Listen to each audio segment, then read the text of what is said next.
Goes to the net, right down the slot. It's Vince down and he scores. Going back to last season, Pasternak. Now it's 61 goals. In his last 83 games, he's hit one-timer. Finds the back of the net. Through center on the go. Metzger has it in neutral towards the empty cage. He scores again. That puts Ovechkin one closer to 800. Who's the try? Now it's a 3-on-2 for the Stars. One down. Carries it to the front side. Landry, and they score! Denning went to the net. Redirects it. A short-handed goal makes it 4-1 Dallas. That will not make the coach happy. What the puck is going on? Okay, this is what the puck is going on for your Tuesday, the last day of February. Look at that. March is here. 2:28:23. It is just after 6 o'clock Eastern Standard Time here in the United States of America. This is your nightly, Monday through Thursday, nightly 6 p.m. breakdown of everything happening in the National Hockey League and the games on the slate for tonight. Nephew Dave, he'll be in with us here in a few minutes. He's wrapping up some things on the road. If it looks like I just got out of a car wash, that's basically the truth. Go ahead and Google Workout Helen. Go ahead and do it and see how wet your hair looks like when you finish. So I'll just say that. But good to get it in on a beautiful Tuesday here in what was the warmest February here in Virginia and forever. Literally. Okay, so big slate tonight in the NHL. Let's get to it. I'm going to got the injury reports up here. And to be honest, I didn't really look at the slates until we plugged in the ticker here just a few minutes ago. So we'll get an updated injury report. So these games will be coming fresh into my mind anyway. We have a rematch already from a game last night as well. I know Nephew Dave went over the standings and everything last night, so you guys should be caught up to speed there. Otherwise, go ahead and go to your NHL website, and you can see where everything is, and we'll mention tidbits as we go along today as well. All right, your ticker is up to date at the bottom too, so those are your live lines. Go ahead and look at those as needed. Okay, injury report today. Let's refresh it. Here we are, and the list continues to grow. Here we are as we're creeping late into the season here in the NHL. Okay, we're going to go give you a full rundown here. Anthony Stolarz from the Ducks, day-to-day. Jakob Tryrun for Arizona, expected to be out for a couple of weeks. Okay, Matt Felipe and Taylor Hall. Taylor Hall is day-to-day. Felipe, he's been somewhat medium term. He'll be back mid-March. We talked about him. Rasmus Dahlin for Buffalo, undisclosed reasons. Could be a trade there with him. But actually, he'll be out for a couple of weeks, so we don't know the story there. Michael Stone for Calgary, lower body injury. He's been hurt. March 10th, due back for him. Chicago Blackhawks. And hey, these injuries are important, people. So if the game you're looking at, some of these teams are very banged up. So this will get you up to speed as we go. Chicago, Colin Blackwell, Philip Kurashev, both out tonight. Blackwell longer term, Kurashev shorter term. Vladislav Garagov for Columbus out until the beginning of March. Curtis McDougald out for Colorado until March. Cal McCarr still concussion day to day. Actually, so he's visiting the injury list a few times now this season.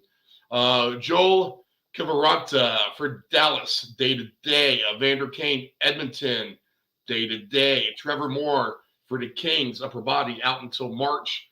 Laurent Brassard for Vegas, and Nicholas Roy, or Roy, however you pronounce it, whatever country you're from, both out for Vegas. Joel Edmondson, Brendan Gallagher on the Canadiens' extended injury list. They don't play tonight. We won't worry about that too much. Nashville, Mark Borowiecki, he is still out till March. Forsberg continues to be out, and he'll be out till March. Clutterbuck, he's been on the injury report for a while, out until March for the Islanders. For Philly, Travis Konechny, he'll be back mid-March. Seattle still missing Andre Barakowski until March. They've really turned since they've lost him. We said that on the show.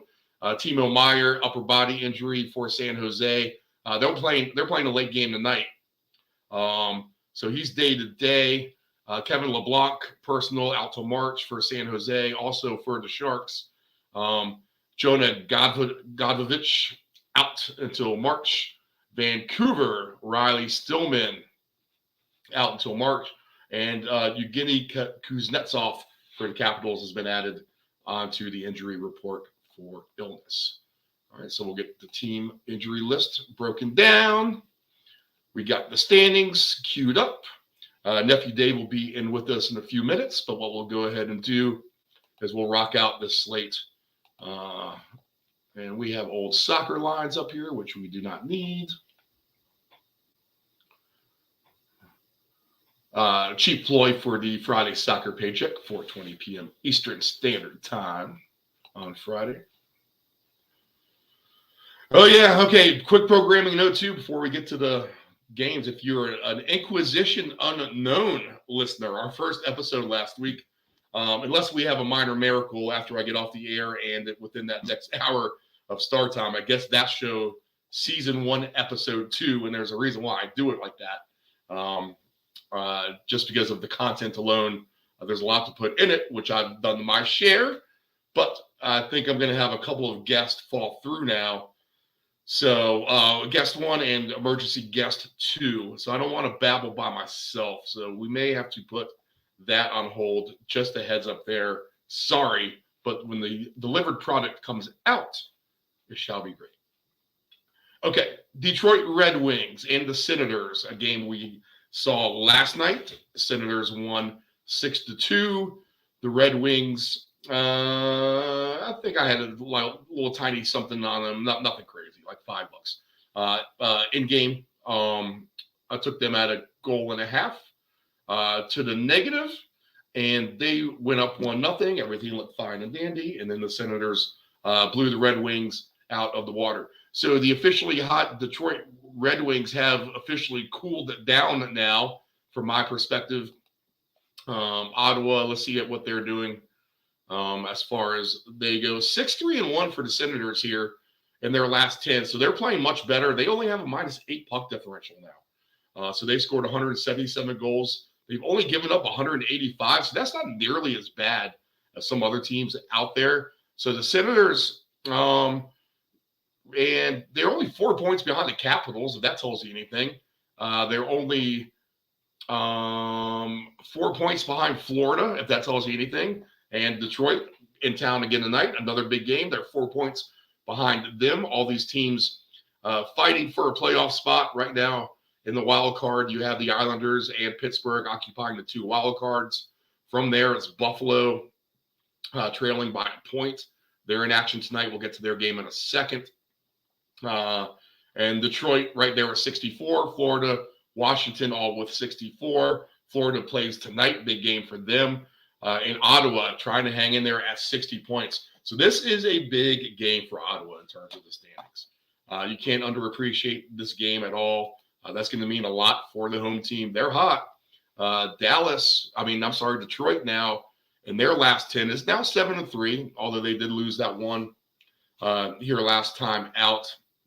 I guess officially cool down isn't the right word, but I've seen them lose to Tampa pretty good over the weekend now, and now this game last night against the Sens. Detroit is a -5, basically mirror stats of Ottawa as well. 179 goals scored and 184 against. There's Nephew Dave. We'll go ahead and plug him in. Nephew Dave, would this be you? All right, I'm just go ahead and break it down the first game. How about that? So Dave, I got on the board right now. We're talking about Detroit and Ottawa, the game from last night. And the Senators playing well here in their last 10. They've actually caught a little bit of fire here. And, you know, a team that we kind of thought was a little bit on the stinky list, right? We'll use that term from our round robin days. Just 4 points behind Detroit, Florida, and Washington. in that race for that last wild card spot. Now 7 points behind Pittsburgh, but not an insurmountable deficit for Ottawa. They've turned it on here. They have the Red Wings again tonight. I just told the audience how I liked the Red Wings a little bit last night, and they started well, and they got their doors blown off.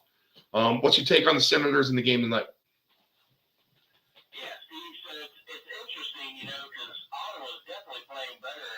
I talked about them last night as, having some work to do to catch up in that and be a part of that wild card race. And, look at them. They're doing it. So both teams on a back-to-back.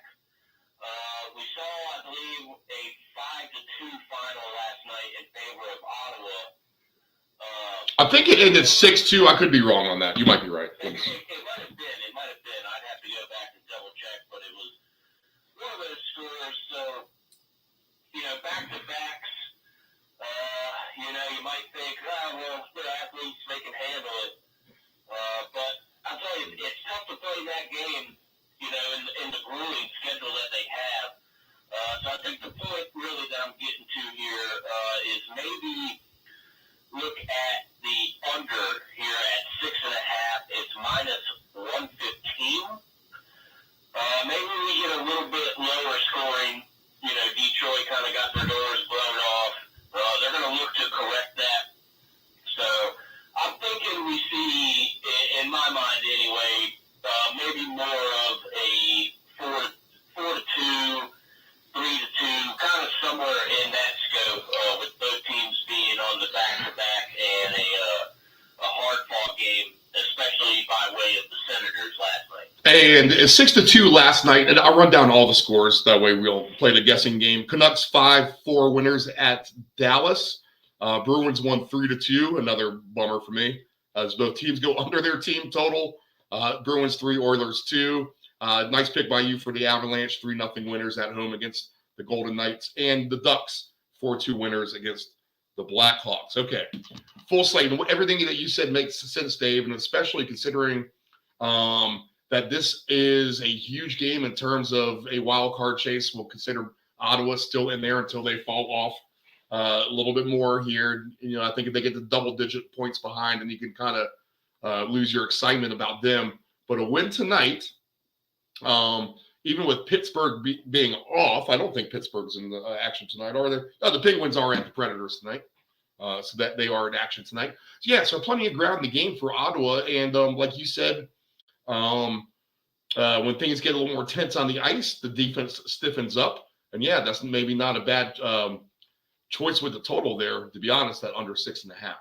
So that might not be a bad angle. I think for me, this is going to be a no play after last night's affair. Better options on the board, I believe. Goalies listed for this game are, Husso is in there, and Sogard as well are the two goalies listed in this game. Okay, Dave, any other thoughts on that one? No, I don't think so. You said Husso's in goal. I believe that's for the Red Wings. Yes. We're going to kind of maybe, we've been playing a little goalie props. I don't think you take one here, but I like Husso more than I do the other goalies. So if you are kind of leaning to maybe doing something a little different, then the main ways. We have the ways we like to play, Steve. You're a big team total guy. I like that angle as well. We're both 60-minute players. We have these grooves that we like. So we'd like to throw the goaltenders in there sometimes just to kind of shake things up and maybe try and, light a spark a different way. I don't think that I would probably do it in this game, but the point that I'm getting back to is if that is something you would want to do, I think Husso would be the guy to trust in that.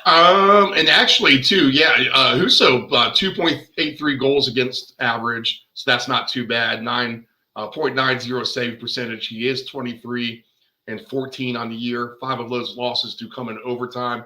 And Sogard, we haven't seen a lot of him, but he's 3-0 with 1 overtime loss on top of that. But he has a 2.65 goal against average, 0.919 save percentage. Actually, I got a good method here to break down these goalies as we go. What's your dog's name again? That's Jade. She's all excited. I just got in the door. So Jade piping in here with her pick. I think that's I was talking about the under, and she barked, so I guess that's the play, right? I think we got to follow that. Put 1,000 on it. Okay, next game on the list. This is going to be a stick to your stomach game from right after the All-Star break when we both had Tampa Bay. But here's the rematch with the Florida Panthers. This time it is in Tampa Bay. Minus 170 for the Lightning, plus 140 for the Panthers. Here's your dreaded 7 over under, but you're getting plus juice at plus 118 if you think that they can get the 7 goals. As far as everything happening lately, 5-2-3 for Tampa. So they've been getting to overtime, but not having great success there in their last 10. Florida is 6-4. I just don't know what to make of them at the end of the day. Florida's right there in the middle of that wild card race, grouped with those teams, Washington and Detroit with 64 points. Tampa Bay sits in the Atlantic with 78 points, so they were rather comfortable right there in their third spot. They need to just cruise control it here until the end. Florida does have a -3 puck differential. Tampa Bay plus 36. I don't know, Dave. Is this the revenge of Tampa here in your mind? Yeah, I think it definitely could be. I think Steve, Tampa, they're definitely, we know that they're going to, head to the postseason. But I'm thinking, in my mind, if I'm Tampa, I'd like to keep the pedal to the metal, so to speak, and try and catch up with Toronto and get that second place spot in that division so that when those two play, because if that's the matchup, that's probably going to be first round, you're going to want that home ice advantage. Good point, yeah. Yeah, and so regular season, home ice helps, but, a good team can come in on the road and get themselves a win, whereas the way I see it, the playoffs, hockey playoffs especially, home ice is a much different animal. You want that, on your side. So I think on Tampa, I keep the pedal down. Come back, win this one at home. The first thing I really look at, Steve, is the 60-minute line. I have it for Tampa at -105. Yeah, actually, that's a nice price, Dave, right there. And good point there, chasing the Maple Leafs, who they're scorching hot themselves, winners of 3 in a row, but 4 points behind the Toronto in the Atlantic. So that is not out of reach. And obviously, Boston well clear ahead of the two of those teams. Actually, you would think Boston would be a little bit more ahead of Toronto at this point, but they aren't. So 13 points is the situation there with Toronto trailing the Bruins. Okay, yeah, Tampa Bay at home. I think that's probably a decent angle. Let's see what we have for listed goalies in here. Yep, it's going to be both our boys here. Vasilevsky and Bobrovsky will be in. Now, Bobrovsky, we've talked about him since day one here in the show about being trade bait. He just has not had quite the season we have thought he might. As I back into the goalie props here. No. We don't want old soccer scores. Get those out of here. No.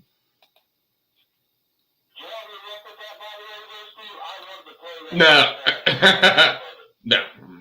that was just me. Bobrovsky, 3.12 goals against, just 17-16 on the year. So he's right at 500.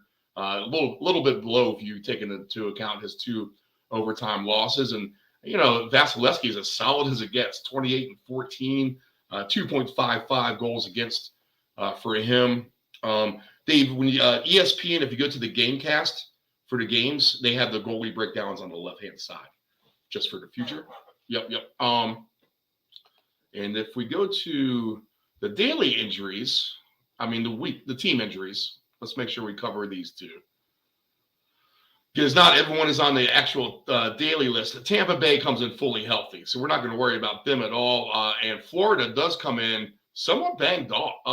Barkov has been out. Spencer Knight out.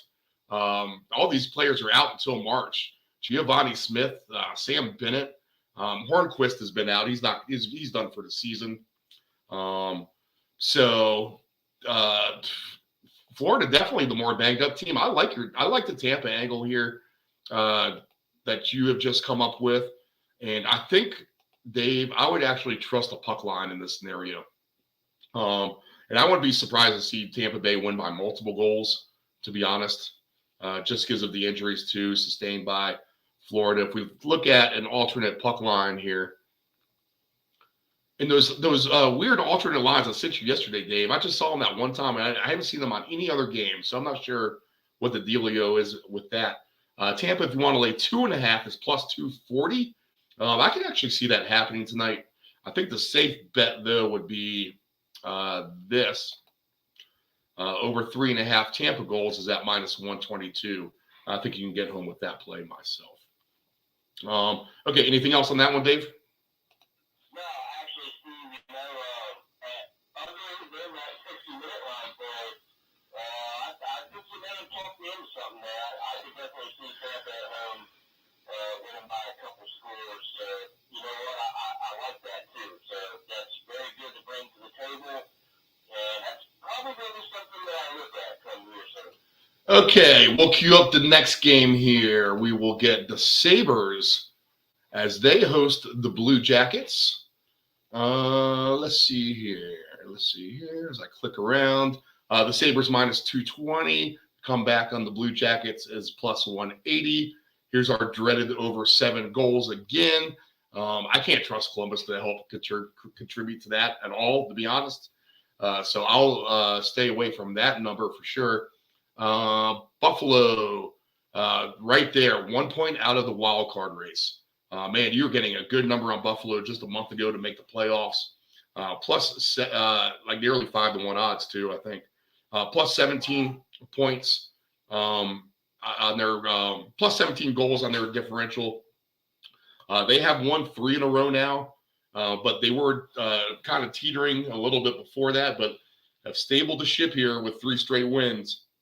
31-23 on the year for the Sabres. The Blue Jackets are the last place team in the Eastern Conference. So they just have 154 goals. Like I said, how are they going to get the 7 goals unless Buffalo gets them all? They've given up 222. This is a minus 68 goal differential team, David, which is terrible, right?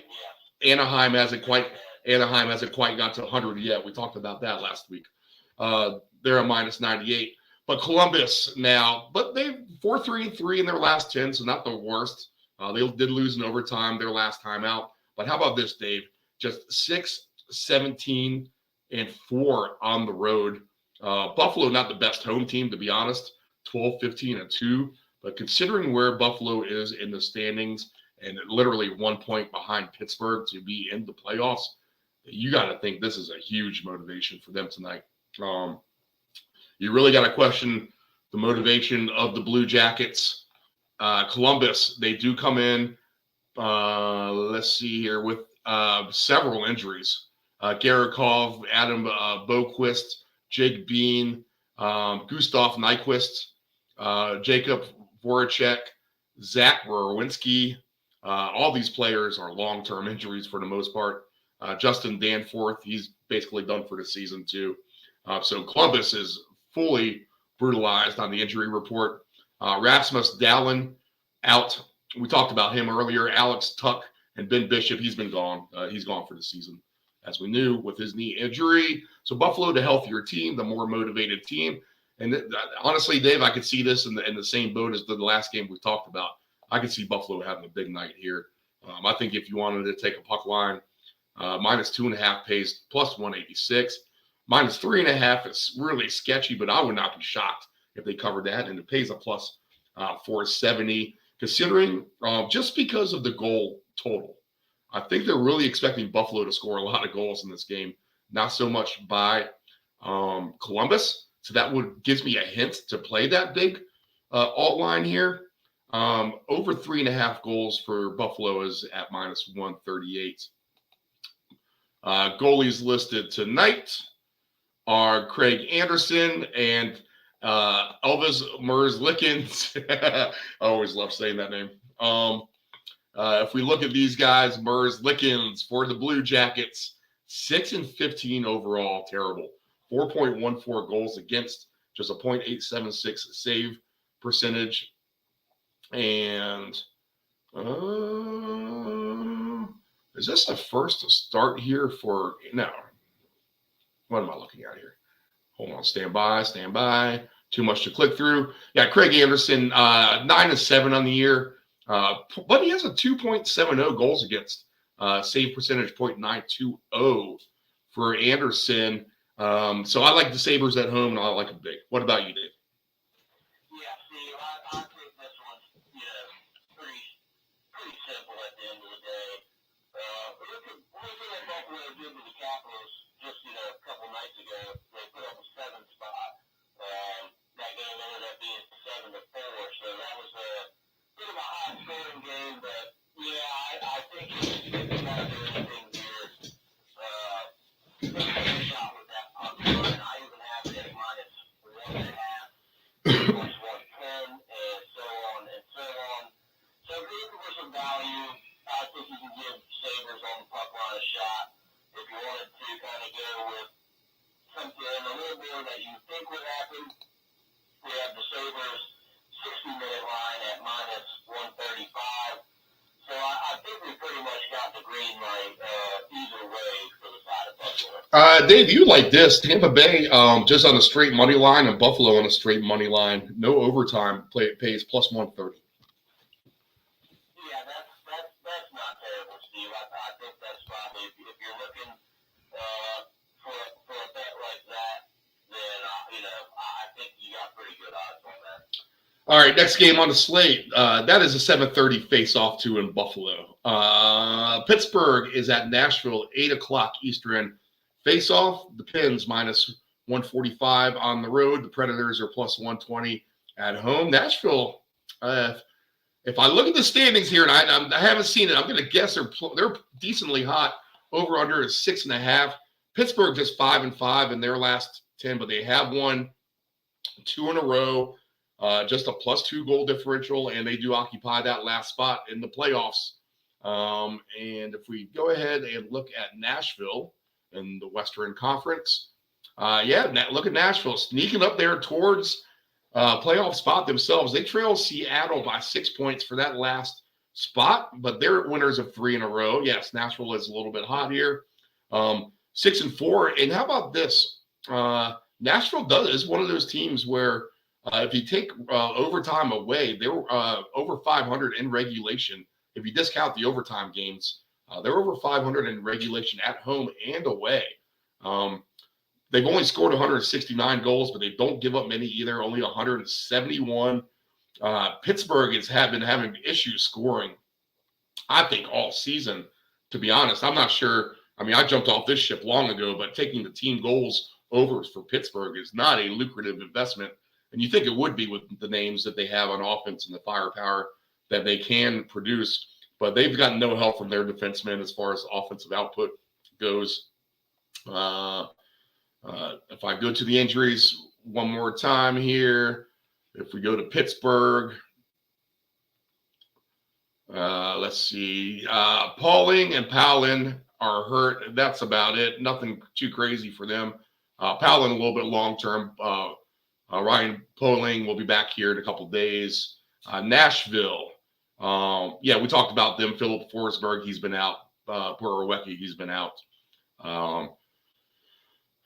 Juuso Parasisinen is a new one.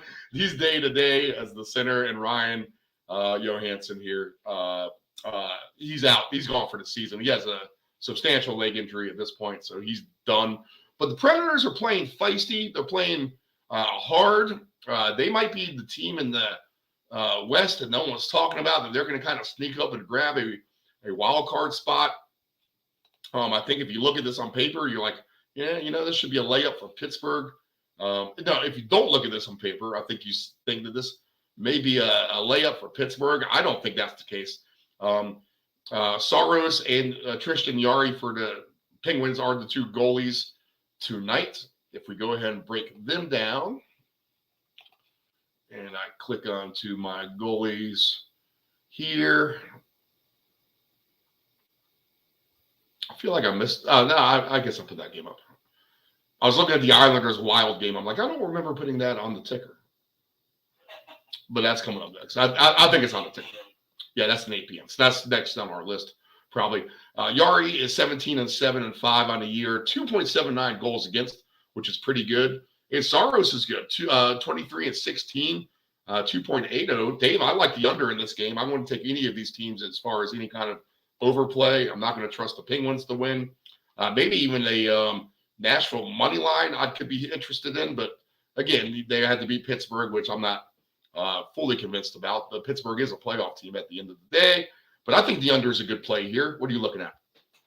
Yeah, I would agree with you, Steve. And looking through the menu, I was maybe thinking about a sheriff on the team totals for Nashville. They're over 2.5, over 2.5. It's minus 165. So, yeah, I think that's something that you could maybe consider. But I tell you what, Steve, I'm bringing it out here. We talked a little bit about it. Goalie props. And I'm going to go with Houston Saros for over 29.5 saves at minus 125. It's just like you said, Steve. You wouldn't expect Pittsburgh to be, offensively challenged how they have been. But being that they do have those names, that you got to figure that they are at least going to take their shots on goal. And I think Saros, in my mind, is one of the better goaltenders in the league. So I'm gonna trust that the Penguins get their shots, but I think Saros stands to the task and makes his saves. So that's going to be what I would take away from this one. No winner or loser. Obviously being a Washington homer, we don't want to see Pittsburgh win, but I don't want to get into all of that. I'm going to take the goalie saves at over 29.5. Just a little something different in this game. Oh, okay. All right. Yeah. Dave, I've been liking that those different angles you've been bringing to the show, actually. Gives a little bit. That's stuff I just don't look at, but I think the listeners, there's plenty of people out there who play those kinds of things. They want to hear that kind of stuff. So good for you looking into that. I'll go to a straight under on that game, and we'll move to the next one. I think that's probably a pretty good play, though, there, Steve. That under 6.5. You get. Hey, that could be a 4-2 game. Yeah, I don't even think it gets that high, to be honest. I could see it being 3-2. 3-2. Yep. Okay, next on the list, we won't get to the Wild yet. We'll go to a good game. This is a good game in the Pacific. The Kings and the Jets. The Jets are 140 favorites at home for Winnipeg, over under 6. The Kings are on the comeback, plus 115, plus 120, somewhere in there. These numbers moving around a little bit. Our two goalies listed for tonight in this game are Phoenix Copley and Connor Hellebuck. Hellebuck is the Jets goalie. We'll look at them first as I go ahead and get into my stuff here. Let's see. Where's this game at? Kings Jets. Of course, on the different websites, everything's in different orders. Copley, how about this? 17-4-2 on the year for the Kings. But 2.74 goals against average. I did not realize he's been that good. Jonathan Quick is now becoming the number 2 goalie. If you kind of look at it in that regard, they both played an equal amount of games, but I would not be surprised to see Copley take full leadership between the pipes there. The Jets have good goaltending too. Hellebuck, 2.46 goals against average, 26-18, and the one overtime loss for him. So you have two good goalies going at it here, where you kind of start to think of the Kings as an over team, the way that Copley is produced, you might want to start thinking about that in a different light if that's the route you're trying to take here. If we look at these guys here, second in the Pacific is Los Angeles. They have 74 points. They lead Edmonton by 72. The wild cards are Winnipeg, who is actually in the Central, not the Pacific. 71 points for them, 70 for the Kraken, and then it drops to Calgary and Nashville, and really that's about it. I think it's just those two teams right now fighting it off. I think St. Louis too far back at 13 points back to contend at this point, so we'll write them off and everyone below them, which includes Vancouver, Arizona, San Jose, Chicago, and Anaheim. But Nashville and Calgary fighting for their playoff lives. Winnipeg first in the wild card spot.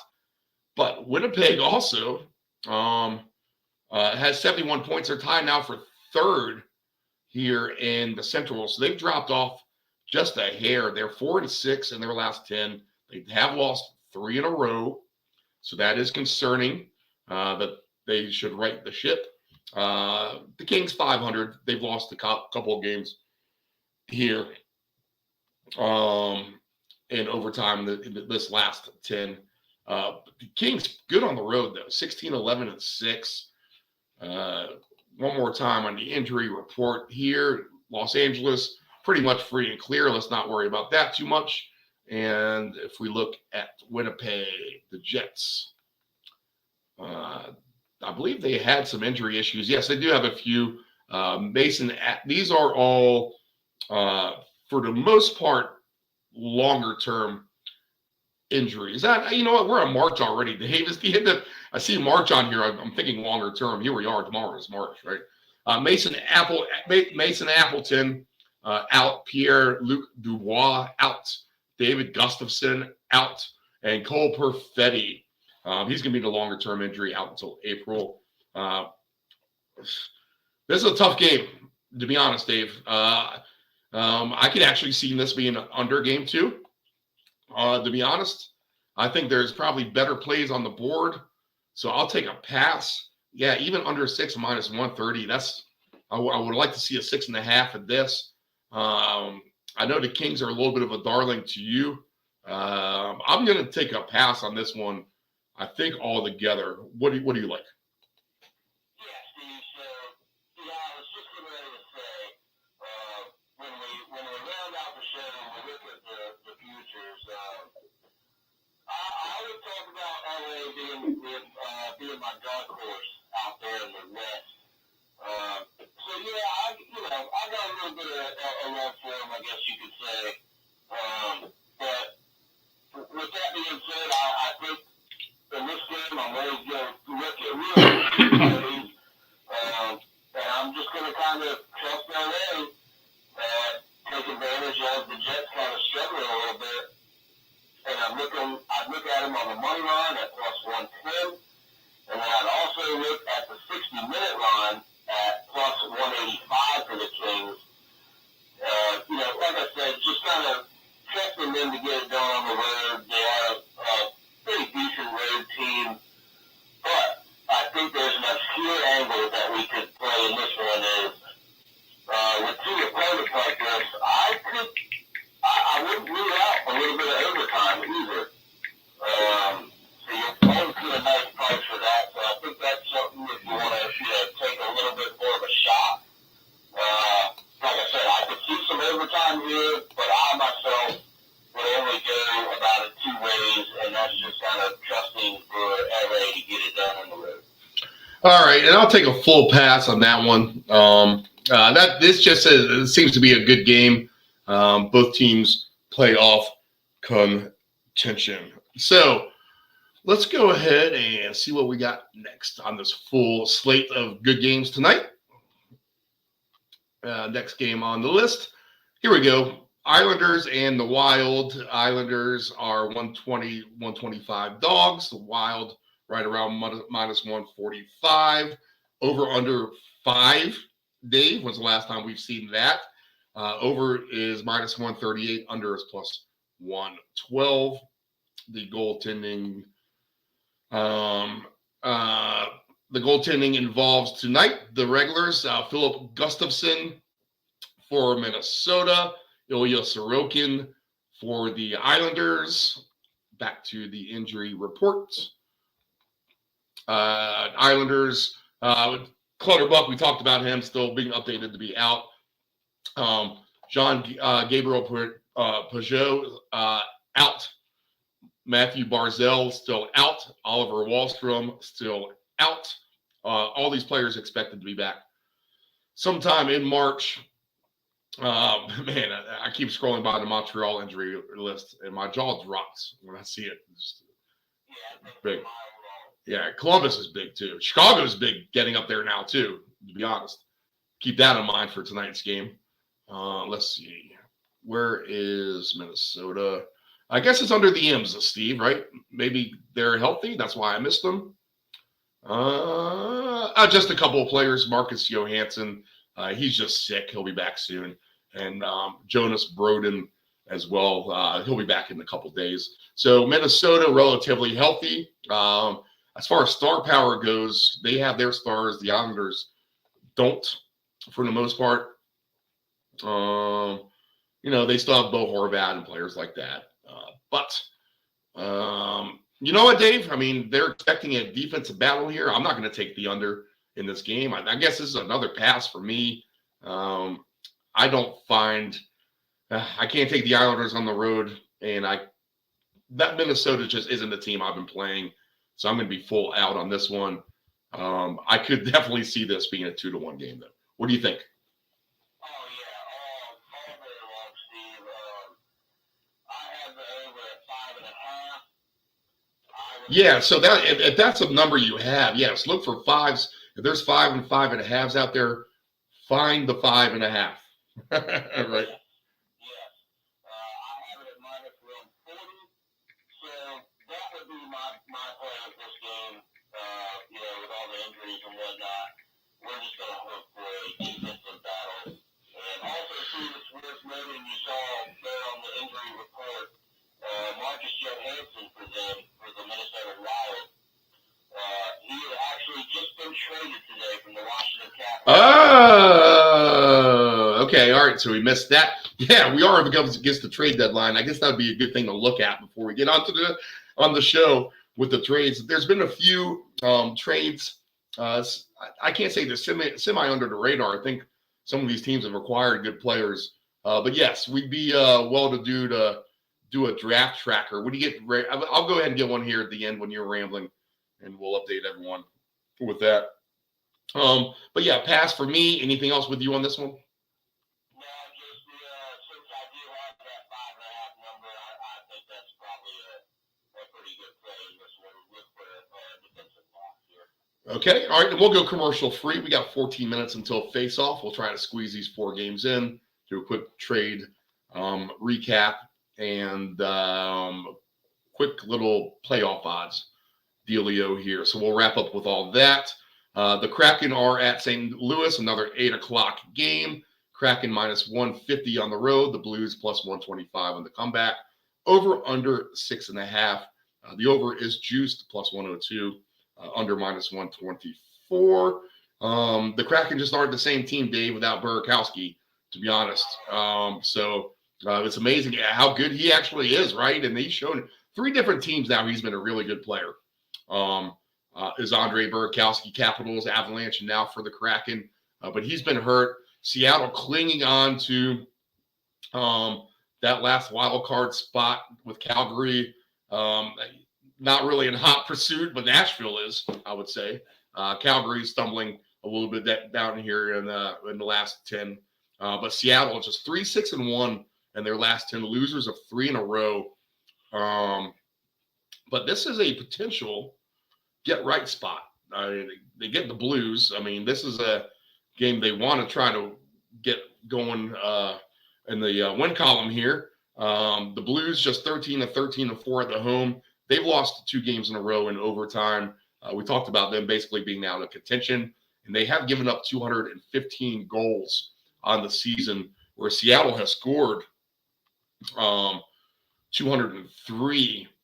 Let's see what else here. We'll get to the injuries again. Seattle is fine without Burkowski and Donskoy. I mean, that's another key injury too. Let's be honest. And he's gone for the season. Is Jonas Donskoy. But those aren't the only two players listed. And for, let's see here, St. Louis, as I click on the wrong thing left and right. There's just a lot going on, man. When you're giving up this all this information, a lot of tabs at the top. Jake Neighbors, the only player out for St. Louis. So at least they're healthy. They have that going for them. Goalies listed tonight are Jordan Bennington and Martin Jones. So let's go ahead and get their readout. We'll back on out of this Kings game.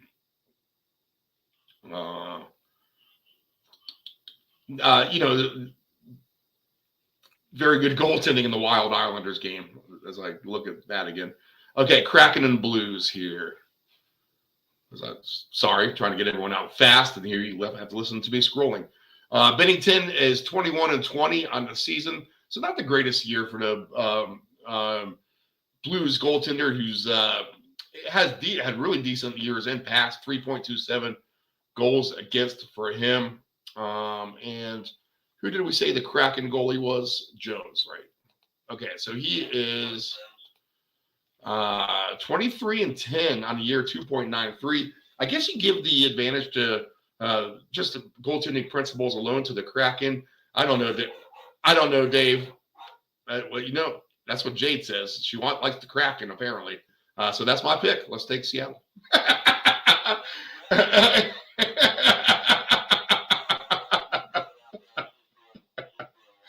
All right, what are you looking at for this? This is one that probably doesn't excite me very much. Kraken kind of skidding a little bit. You would expect them to win, but I tell you, look at what's happened before when we've expected the better team to win. These kind of things happen. So I think maybe Seattle Kraken on the 60-minute line, they are the better team at the end of the day. I have that plus 105. I think if you're trying to squeeze some value, you maybe take a shot on them, hoping that they kind of get back to their form. But I tell you, Steve, other than that, I think this one will probably be a pass for me. Yeah, there's just better plays on the board at the end of the day, I think. Oh, actually, we do have Montreal in action tonight. I said we didn't have that. We actually do. This is a better game. Let's get to this. Bruins at the Flames. The Bruins won last night at Edmonton 3-2. They're laying 135, 140 on the road. The Flames at plus 115. Over under is 6. The Brewers paying nice on the puck line, plus 194 on minus 1.5. That's a nice number for the Bruins at any time. And let's see, Olmark is back in net tonight. I think I do know that. Yep. Olmark is back in. Vladar for the Flames. Let's go ahead and break down the goalies just so you can be completely impressed about what Linus Olmark has done on top of scoring a goal lately as well.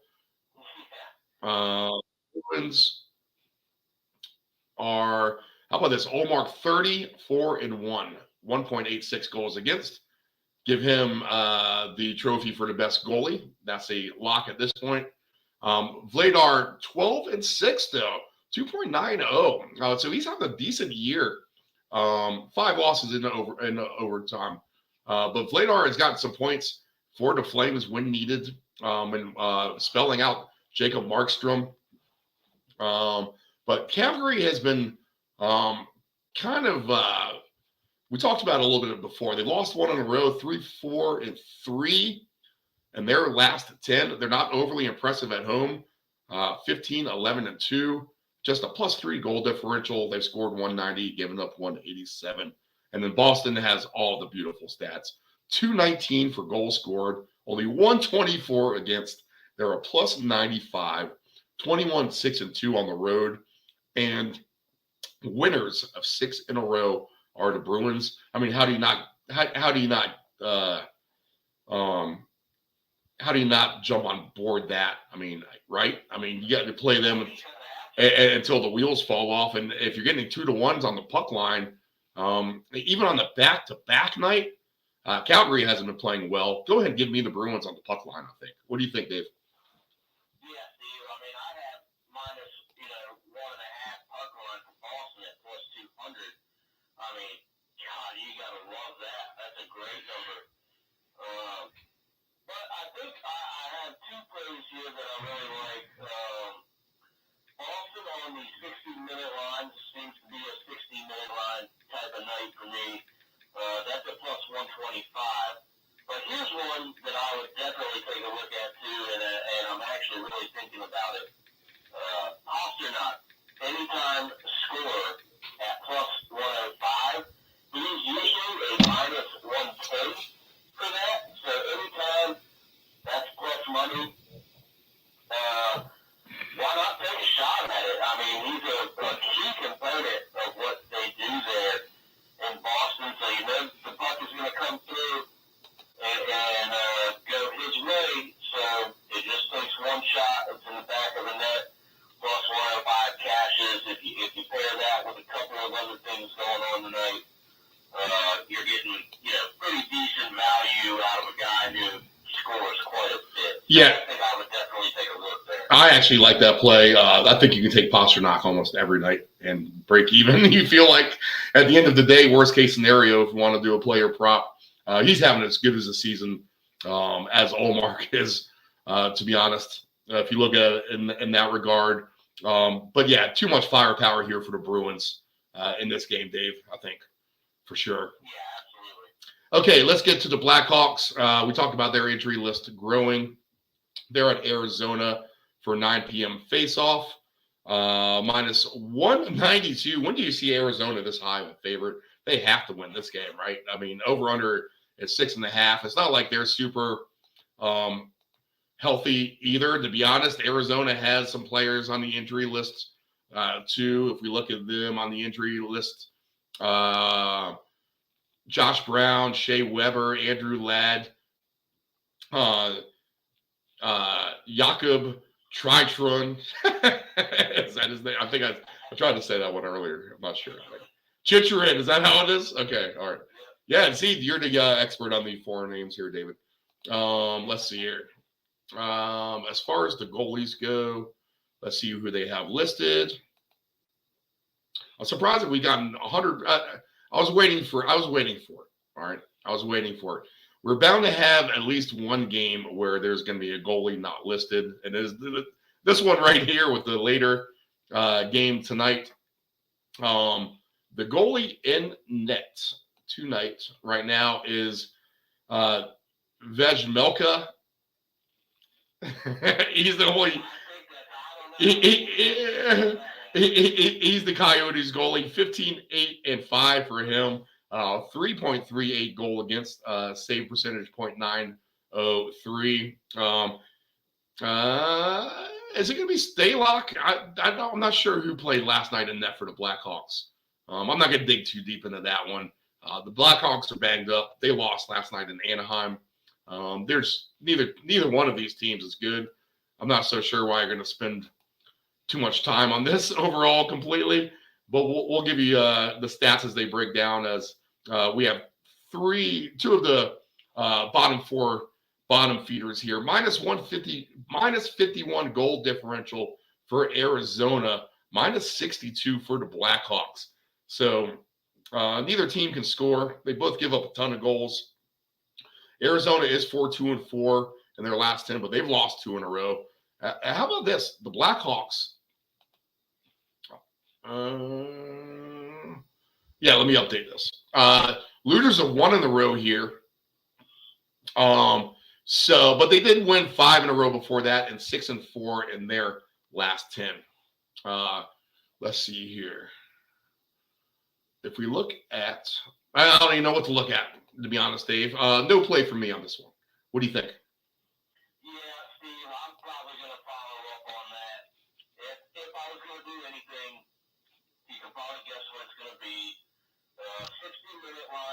Coyotes is at -110 at home. If I was going to do something, that would probably be it. But otherwise, Steve, I don't have much exciting right here. Okay, and the final game on the slate are the Canadians and the Sharks. Sharks -166. You never see that too much. The Sharks is a big favorite either. Do you have it in you, Dave, to take the Arizona San Jose home team parlay tonight? I don't. Myself, over under 6.5 for the Sharks and the Canadians. We talked about the Canadians injury list. Let's get to it. Let's reel it down for you. We have. Let's count them up. It takes up a whole page, though. How about that? 1, 2, 3, 4, 5, 6, 7, 8, 9, 10, 11. 12 players on the injury list. You have Brendan Gallagher on there, Sean Monahan, Joel Armia, Kirby Doc. I mean, so you have some good players. Carey Price, Cole Caulfield. So you have plenty of decent players on this list for Montreal. And although they've been playing well lately, I don't know. Can I trust San Jose in the spot at all? Let's look at the goalies. Kakkonen and Jake Allen are in net here. Let's break down their stats as far as goals against. I mean, these numbers are all set in stone at this point, deeper into the season. So what you see is definitely what you're getting here. Allen for the Canadians, 13-8-2, 3.42 goals against. Kakkonen, 8-12-5, 3.57 goals against. Yeah, I mean, I don't know. This is us. Take the over. I don't know. I think you can take over team goals for San Jose. I think you could probably trust that one. I'm trying to find any kind of late play here in these bad games after the Bruins game. But over 3.5 goals for San Jose at +110. I think you can maybe get me on board with that. They've shown that they can actually score some goals here once in a while. They scored 179, even though they've given up 223. In Montreal, I mean, they're as leaky as it gets to. They've given up 214, only scoring 163, a -51. 5-5 in the last 10 for Montreal, and San Jose 4-5-1 here with the overtime loss last time out. Whew, San Jose is terrible at home, 6-15-8. But I'll take a small stab just because you need something late night. So there it is. San Jose over total team goals 3.5. Anything for you, Dave? Really two ways, Steve. And yeah, this is, when the evening is winding down and maybe you're laying there in bed looking for a little something to watch, maybe something to snooze off to. I think you could take the over, being that, these two teams aren't the best. Goaltending not great either. So maybe we see, a couple more goals than we think. But Steve, late night action, maybe I'll do something with it. The Sharks are +100 at home on the 60-minute line. So, geez, man, can you? It's a throw-up situation any way you look at it, Dave. Let's be honest. It really is. So maybe just a late night San Jose, get it done in regulation type of deal here. I really think that's all I can muster up in this one. Okay, the teams to make the playoff lines are down because the games are just underway now, so they've taken those off the board. One thing I'll note in the Pacific Division is a couple things to note in the West, I think. In the Pacific, you're getting +330 for the Oilers to win the Pacific now. I think that's still a good number. And +500 for the Kings, I think, is still a really good number for the Kings to overtake the Knights at some point. We saw the Knights struggle on the road last night. And how about this Dallas number creeping up now? +240 for the Stars with their recent slide to win the Central. So maybe wait for Colorado to win a couple more games if you like Dallas. maybe that number trickles down to 4 or 5 to 1 if you still have faith in Dallas, and go ahead and grab them then. That's all I'll say about that. Anything you want to mention about the playoff futures, Dave? Not really, Steve. Like you said, they're not showing up. Games getting underway. We'll keep an eye on it as things. There's a couple games tonight that I'm sure will have us talking different futures and playoff scenarios for tomorrow's show. But out west, let's go Kings. Okay, and let's see. Yep, we do have some trades today. We have a few trades here on February the 28th. So let's go ahead and recap them all here just so we all know what we're talking about. Edmonton, they acquired defenseman Matthias Ekholm and a pick from the Predators. They gave up a couple of defensemen, Tyson Barrie. Oh, they get in Ryan Reed Schaefer, a forward actually, and a first-round pick. So Edmonton trying to strengthen their defense on what has been a goaltender who's been under siege, quite frankly, up there in Edmonton. Let's see. Nashville acquires forward Austin Rushoff from the Rangers for future considerations. The Maple Leafs, this is a good pickup for them, Dave, I think. Acquired defenseman Luke Sheen from the Vancouver Canucks in exchange for a third-round pick. The Islanders acquire Pierre Engvall from the Maple Leafs in exchange for a third-round pick. And the Capitals acquire Rasmus Sandin from the Maple Leafs in exchange for Eric Gustafsson and a first-round pick in the 2023 draft. And there's the trade you were talking about. The Wild acquire Marcus Johansson from the Capitals in exchange for a third-round pick. San Jose, they acquired the rights to unsigned drafted defenseman Henry Thurn from the Ducks in exchange for a third-round pick in the 2024 draft. Let's see. Carolina, they acquire a player for Edmonton for parts unknown, later to be determined. Okay, so nothing too crazy to rock the radar. The Maple Leafs, I think, acquiring a defenseman and the Edmonton requiring a defenseman says a lot for those two teams with prolific scoring. They just need to get the goals down on the other side. All right. Anything else, Dave? Do you have any last take?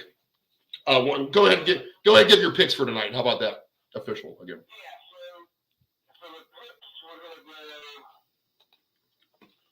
what did we say? We said the Tampa Bay 60-minute,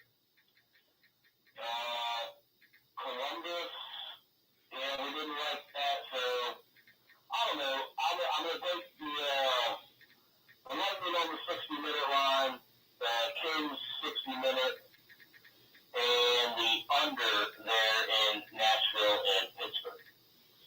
All right. I'm going to take a look at this. I'll pass on Ottawa. I'm going to take Tampa to win on the puck line at home.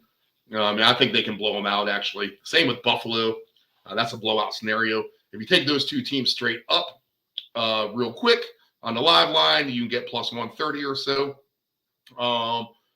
Let's see. I'll bypass the Penguins and the Predators. I'll bypass the Kings and the Jets. I'll bypass the Wild and the Islanders. I'll take the Kraken for Jade's sake. I'll take the Bruins as well. So I think you could do a nice little 4-game parlay. If you can get these numbers in here, take the Lightning, Sabres, all the win in overtime or shootout, Kraken, and the Boston Bruins, Dave, and that play pays off 5.5 to 1 for all those favors. Oh. All right. Busy full slate tonight on what the puck is going on. Looking ahead to tomorrow night real quick. Looks like we have a 6-pack of games. Ducks host the Caps, Rangers, Flyers, Maple Leafs, Oilers, Coyotes, Stars, Devils, Avalanche, Hurricane, Golden Knights. A lot of good games actually tomorrow night that are very meaningful as well. Okay, we hope to have a guest for Inquisition Unknown. We might have to bag that show for a week, Dave. I said that to the listeners earlier. A couple of the guests I had lined up have fallen through today now officially. No one wants to hear me babble about aliens when I'm trying to have a engineer on from Johns Hopkins University. Okay, so I'll pop my emails open. Hopefully that happens, but we'll put a programming note out on the networks if that happens, and we do apologize. But that's why we do season 1, episode 2, episode 3 instead of having a weekly start time, because this is the kind of thing and that deep content that needs to be anticipated for sure. Okay, everyone, good luck on your tickets for Nephew Dave and myself. This is What the Puck is Going On. Have a good night.